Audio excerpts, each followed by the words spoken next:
প্রিয় শিক্ষার্থীবৃন্দ, আসসালামু আলাইকুম। ধামরাই সরকারি কলেজের অনলাইন ক্লাসে তোমাদের স্বাগতম।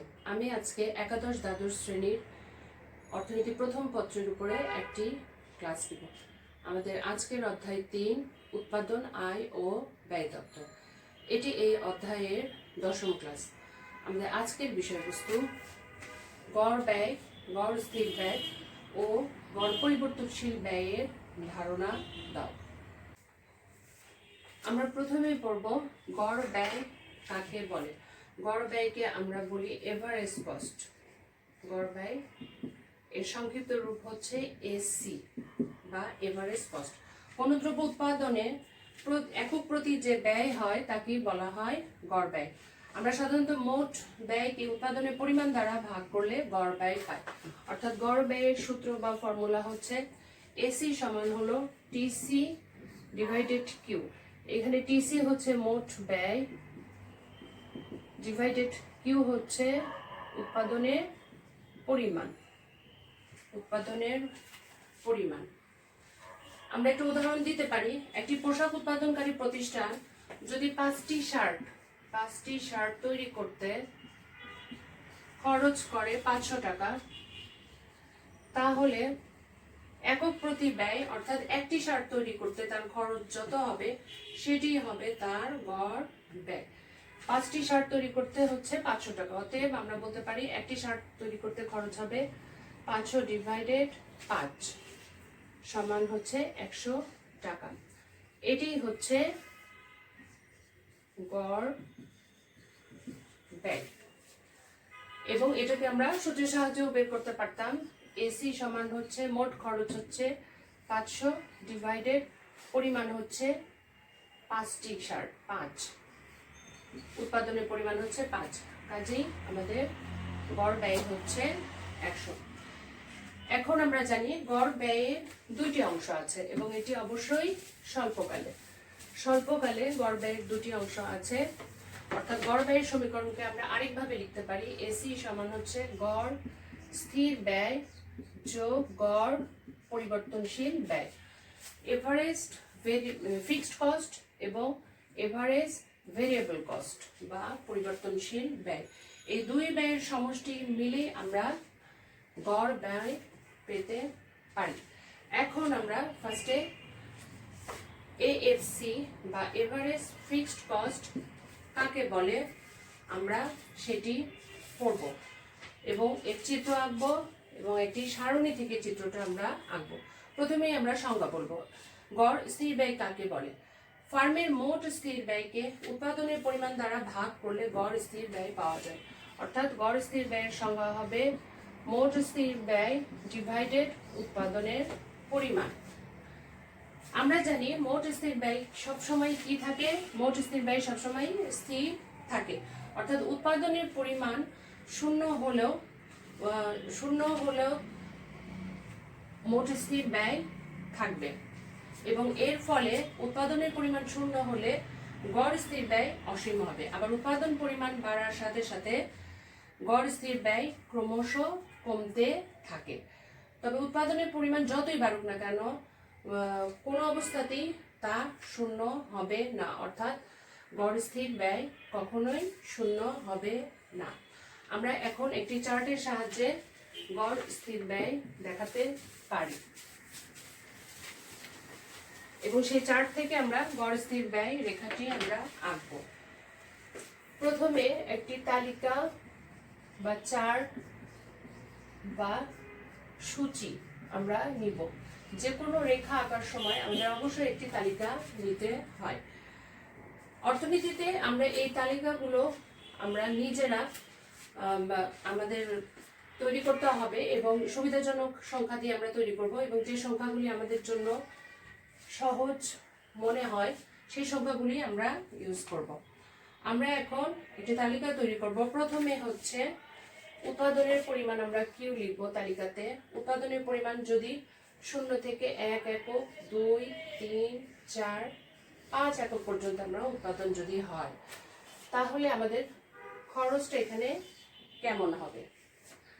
আমাদের এখানে আমরা জানি গড় স্থির খরচ আসে মোট স্থির খরচ থেকে। তাহলে আমাদের ফার্স্টে এখানে মোট স্থির খরচ বা টিএফসিটা নিতে হবে। টিএফসি হচ্ছে মোট স্থির খরচ। এটা আমাদের এখানে নিতে হবে। মোট স্থির খরচ থেকে আমরা কি পাবো? আমরা গড় স্থির খরচ পাবো বা এএফসি আমরা পাবো। এটাকে আমরা বলবো গড় স্থির খরচ। আমরা এখন একটা চার্ট তৈরি করব। আমরা প্রথমে মোট স্থির খরচগুলি ধরে নিব। মোট স্থির খরচ সবসময় কি থাকবে? একই থাকবে। আমরা ধরে নিই 600 টাকা। আমরা এখানে ইচ্ছা মতো ধরতে পারবো। 0 একক উৎপাদনেও মোট স্থির খরচ 600 টাকা, 1 একক উৎপাদনেও সেম, 2 এককেও সেম, 3, 4 ইত্যাদি যত এককে উৎপাদন করা হোক না কেন একটি ফার্মের মোট স্থির খরচ সবসময়ই একই থাকবে। এখন আমরা গড় স্থির খরচ বের করব। আমরা জানি গড় স্থির খরচের ফর্মুলা কি? গড় স্থির খরচের ফর্মুলা হচ্ছে এএফসি সমান হলো টিএফসি ভাগ কিউ। অর্থাৎ প্রথমে 0 এককে মোট স্থির খরচ 600 টাকা, তাহলে গড় স্থির খরচ কত হবে? এখানে হবে অসীম। এটা হচ্ছে অসীম চিহ্ন। আচ্ছা, এরপরে হচ্ছে অর্থাৎ 0 এককের সময় উৎপাদনে এএফসি হবে 600 ভাগ 0 সমান হচ্ছে অসীম। এরপরে হচ্ছে উৎপাদনের পরিমাণ যখন 1 একক হবে তখন মোট গড় স্থির খরচটা কত হবে? এএফসি হবে মোট স্থির খরচ একই থাকবে ভাগ কিউ হয়ে যাবে এখানে 1, তাহলে এখানে হবে 600। আমরা এখানে 600 লিখব। এরপরে 2 একক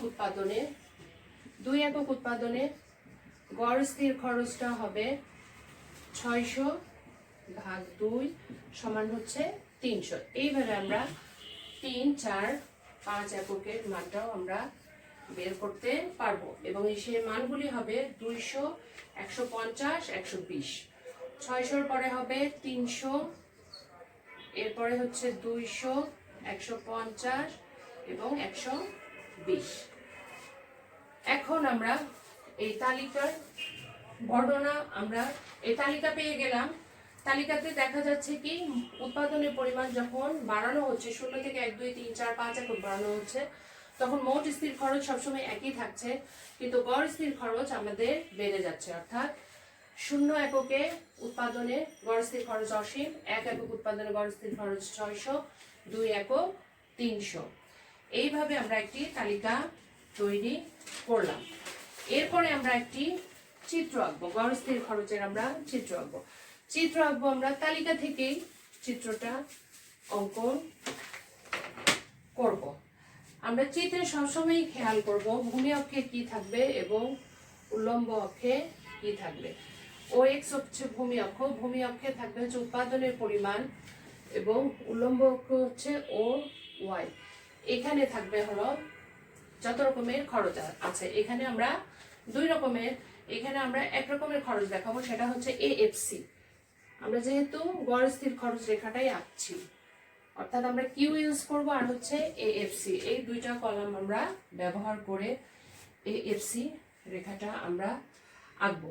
খেয়াল করে দেখো, কিউ এর এখানে সর্বনিম্ন মান হচ্ছে 0 এবং সর্বোচ্চ মান হচ্ছে 5। তাহলে আমরা এক্স অক্ষকে 5 ভাগে ভাগ করবো। 1, 2, 3, 4, 5। এরপরে আমরা এএফসি পাবো। প্রথমে হচ্ছে 0, 0তে আমরা পাবো হচ্ছে অসীম, এটি আমরা দেখাবো না। এরপর আমরা 1 একক থেকে আমরা দেখাবো। 1 এককে আমাদের গড় খরচের পরিমাণ হচ্ছে 600, এটা হচ্ছে সর্বোচ্চ মান এবং সর্বনিম্ন মান হচ্ছে 120। আমরা যদি এটা 100 বলি, এভাবে আমরা 600 ভাগ করবো। 1, 2, 3, 4, 5, 6। এটা হবে 600, 200, 300। আমরা গ্রাফ পেপারেও এটা আঁকতে পারি, তাহলে আমাদের জন্য আরো ভালো হবে। 500 এবং ফ্রি হ্যান্ডেও আঁকা যায়। এরপরে আমরা এখন উল্লম্ব অক্ষে দেখাবো হচ্ছে এএফসির পরিমাণ। আমরা প্রথমটা দেখাবো না, এরপরে আমরা 1 একক থেকে দেখাবো। যেহেতু প্রথমটার মান অসীম, এই জন্য এখানে AFC রেখাটা ওয়াই অক্ষকে এখানে টাচ করবে না। ওয়াই অক্ষ থেকে কিছুটা দূরে থেকে এটা শুরু হবে। এখন আমরা 1 একক উৎপাদন থেকে দেখাবো। উৎপাদনের পরিমাণ যখন 1, তখন AFC এর পরিমাণ হচ্ছে 600। তাহলে আমাদের বিন্দুটা আমরা পাবো একদম সর্বোচ্চ বিন্দু, এই বিন্দু। এখানে বিন্দুটা নিয়ে আমরা একটা বৃত্ত আঁকি ছোট করে। আর এরপরে উৎপাদনের পরিমাণ যখন 4 থেকে আমরা দেখতে পাচ্ছি 2, তখন AFC এর পরিমাণ হচ্ছে 300। AFC টা আমরা নিব হচ্ছে 300, উৎপাদনের পরিমাণ হলো 2। এরপর উৎপাদনের পরিমাণ যখন 3, AFC এর পরিমাণ তখন হলো 200। আচ্ছা, এরপরে হচ্ছে উৎপাদনের পরিমাণ যখন 4, AFC এর পরিমাণ তখন 150। 150 মানে এটা হাফ, 150। এটা হচ্ছে উৎপাদনের পরিমাণ যখন 4। এরপরে হচ্ছে উৎপাদনের পরিমাণ যখন 5 একক, তখন AFC এর পরিমাণ হচ্ছে 120। অর্থাৎ এটা যদি 100 হয়, 150 তার মাঝামাঝি আমরা নিই, মাঝের চেয়ে একটু কম, 120। 100 এইখানে হলো 100, এইখানে হচ্ছে 150। তাহলে মাঝের ডিস্টেন্সটা হলো 50, এর অর্ধেকটা একটু কম নিলে আমাদের হবে 120। আমরা মোটামুটি একটা নিলাম এই বিন্দু। তাহলে আমরা এই বিন্দুগুলি পেয়ে গেলাম। এখন আমরা বিন্দুগুলির নাম দিই A, B, C, D, E। এখন A, B, C, D, E এই বিন্দু চারটি যোগ করে আমরা AFC রেখা পেয়ে যাব। আমরা এখন ফ্রি হ্যান্ডে এই 4টি বিন্দু যোগ দিই। তাহলে এই রেখাটা হবে AAC রেখা। তাহলে এখন আমরা চিত্রের বর্ণনা দিতে পারি যে আমরা ভূমি অক্ষে আমরা উৎপাদনের পরিমাণ এবং উল্লম্ব অক্ষে আমরা স্থির খরচ, গড় স্থির খরচ দেখালাম। দেখা যাচ্ছে যে উৎপাদনের পরিমাণ যখন গড় স্থির রেখার যে আকৃতিটা, উৎপাদনের পরিমাণ যখন 1 একক, তখন গড় স্থির এর পরিমাণ হচ্ছে 600 একক। এভাবে উৎপাদনের পরিমাণ যখন 5 একক, গড় স্থির খরচের পরিমাণ তখন 120 একক। কাজেই দেখা যাচ্ছে যে এই AFC রেখাটি একটি সমপরাবৃত্তাকার রেখা বা হাইপারবোলার আকৃতি ধারণ করেছে। চিত্রে দেখা যাচ্ছে যে এই রেখাটি একটি সমপরাবৃত্তাকার রেখা। এই রেখার প্রধান বৈশিষ্ট্য হচ্ছে এটি বাম দিক থেকে ডান দিকে নিম্নগামী। বৈশিষ্ট্য হলো এটি বাম থেকে ডানে নিম্নগামী একটা রেখা। 2 নম্বর বৈশিষ্ট্য হচ্ছে এটি মূল বিন্দুর দিকে উত্তল। এটা হচ্ছে মূল বিন্দু, এই দিকে এটি উত্তল। এবং 3 নম্বর বৈশিষ্ট্য হচ্ছে এই রেখাটি কখনো লম্ব কিংবা কখনো ভূমি অক্ষকে এটা কখনোই ছেদ করবে না। লম্ব ও ভূমি অক্ষ থেকে কিছুটা দূরে এটি যাবে, ভূমি অক্ষকে ছেদ করবে না, ছেদ করবে না। এছাড়া এই রেখার যে কোনো বিন্দুতে যদি একটি আয়তক্ষেত্র আঁকা যায়, আয়তক্ষেত্র কিংবা এই রেখার যে কোনো বিন্দুতে যদি আমরা আয়তক্ষেত্র আঁকি বা বর্গক্ষেত্র আঁকি, তাহলে প্রত্যেকটির ক্ষেত্রফল সবসময়ই সমান হবে। এরপরে আমরা যাব গড় পরিবর্তনশীল রেখাতে। আমরা এখন আঁকবো গড় পরিবর্তনশীল রেখা।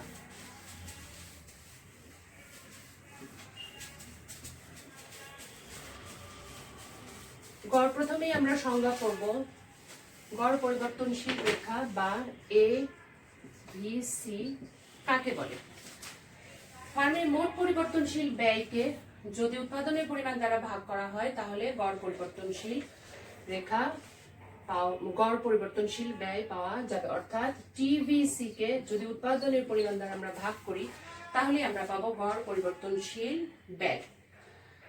উৎপাদনের প্রাথমিক পর্যায়ে মোট পরিবর্তনশীল ব্যয় ক্রমহ্রাসমান হারে বাড়ে। এতে মোট পরিবর্তনশীল ব্যয়কে উৎপাদনের পরিমাণ দ্বারা ভাগ করলে গড় পরিবর্তনশীল ব্যয় কমতে থাকে। আবার উৎপাদনের শেষ পর্যায়ে মোট পরিবর্তনশীল ব্যয় ক্রমবর্ধমান হারে বাড়ে, এই জন্য মোট পরিবর্তনশীল ব্যয়কে উৎপাদনের পরিমাণ দ্বারা ভাগ করলে গড় পরিবর্তনশীল ব্যয় বাড়তে থাকে। ফলে গড় পরিবর্তনশীল রেখাটি ইংরেজি ইউ আকৃতির হয়। এই রেখাটি হবে ইংরেজি ইউ আকৃতি।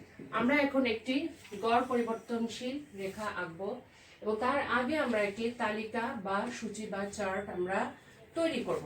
আমরা আগের মতোই উৎপাদনের পরিমাণটা আমরা একই রাখবো, অর্থাৎ কিউ হবে 0 থেকে 5 একক পর্যন্ত। এখন আমরা মোট পরিবর্তনশীল ব্যয় নিব। আমরা এখন মোট পরিবর্তনশীল ব্যয় নিব বা টিভিসি, পরিবর্তনশীল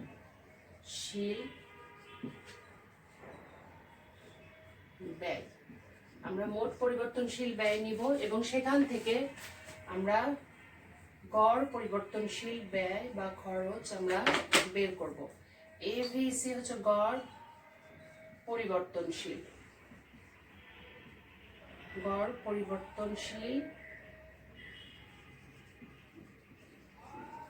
ব্যয়।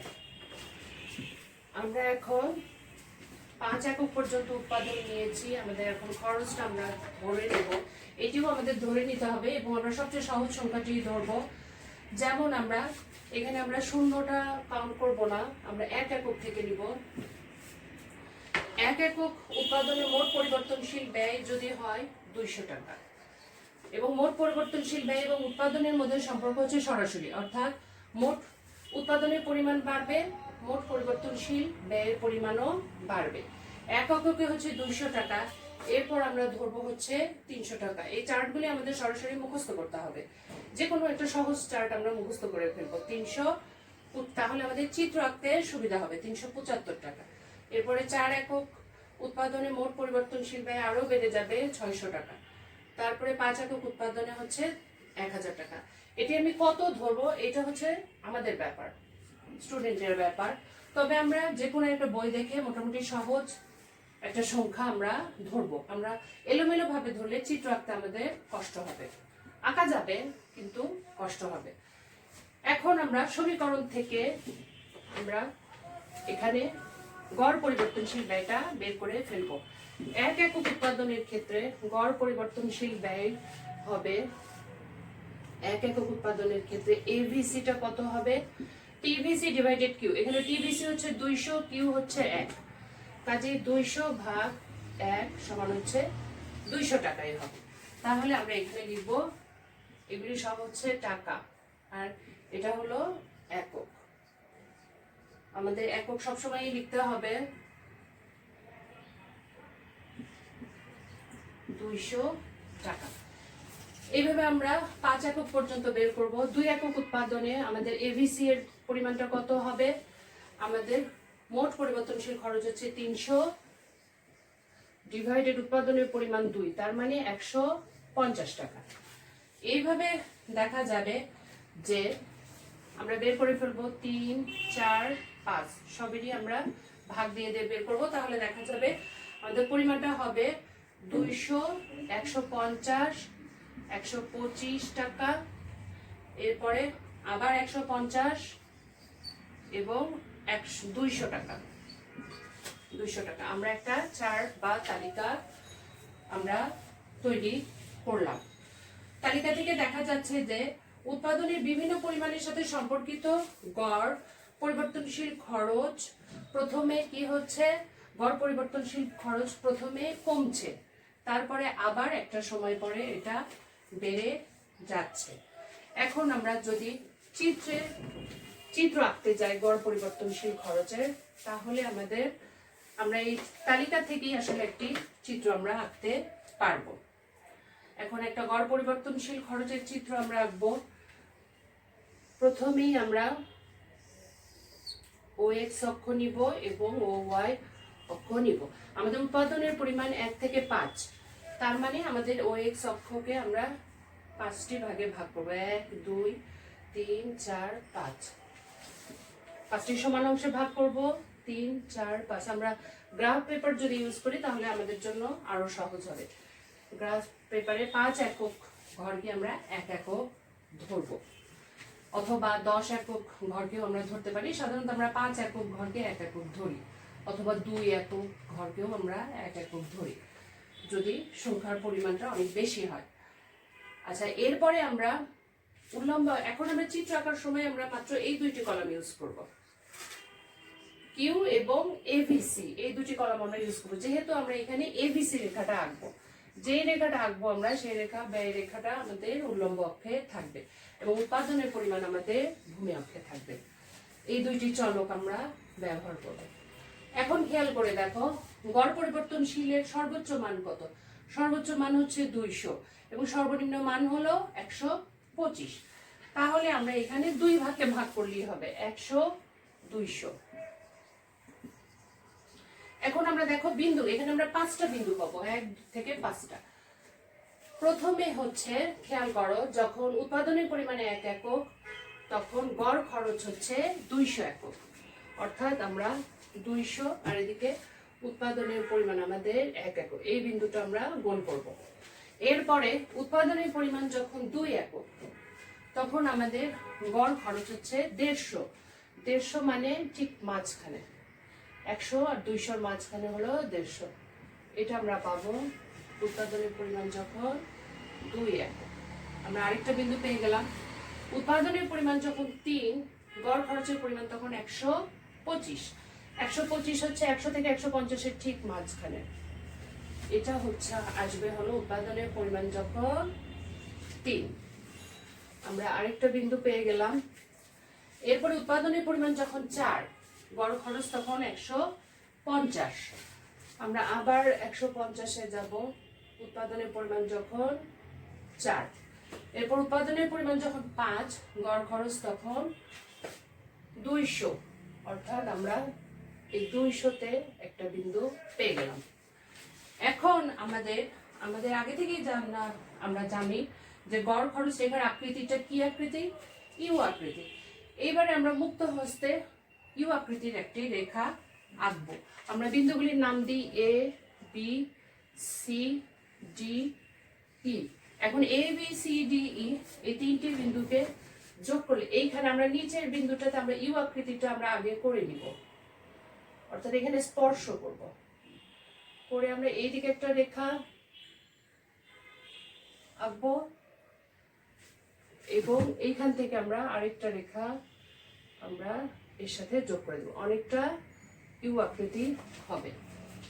এটা আরেকটু ভালো করে আঁকতে হবে। এখন আমরা চিত্রের বর্ণনা দিব। এই রেখাটাই হবে এ বি সি রেখা। চিত্রে আমরা লিখব এ বি সি বা গড় এভারেজ ভেরিয়েবল কস্ট বা গড় পরিবর্তনশীল রেখা। চিত্রের বর্ণনা আমরা দিব। চিত্রে ভূমি অক্ষে উৎপাদনের পরিমাণ এবং উল্লম্ব অক্ষে আমরা গড় পরিবর্তনশীল খরচ দেখাবো। চিত্রে দেখা যায় উৎপাদনের পরিমাণ যখন 1 একক তখন এবিসি হচ্ছে 200 টাকা, যা এ বিন্দু দ্বারা নির্দেশিত। উৎপাদনের পরিমাণ যখন 2, 3, 4, 5 একক তখন